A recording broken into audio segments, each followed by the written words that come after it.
دورہ فرانس کے بارے میں ترجمان نے نشاندہی کی کہ کچھ عرصہ قبل چینی صدر شی جن پنگ اور صدر ایمینوئل میکرون کے درمیان تہنیتی پیغامات کا تبادلہ ہوا تھا اور اگلے 60 سالوں کے لیے چین اور فرانس کی جامع اسٹریٹجک شراکت داری کو مضبوط اور متحرک بنانے پر زور دیا گیا تھا۔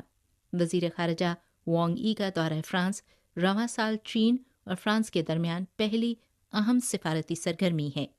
وزیر خارجہ وانگ ای فرانسیسی اہلکاروں کے ساتھ دو طرفہ ملاقاتیں کریں گے اور فرانسیسی صدر کے مشیر برائے خارجہ امور کے ساتھ چین فرانس اسٹریٹجک ڈائیلاگ کا نیا دور منعقد کریں گے۔ چین باہمی اسٹریٹجک مواصلات کو مزید گہرا کرنے، سیاسی باہمی اعتماد کو مستحکم کرنے، عملی تعاون اور عوامی تبادلوں کو وسعت دینے، کثیر الجہت امور پر مواصلات کو مضبوط بنانے، چین اور یورپی یونین کے تعلقات کو مستحکم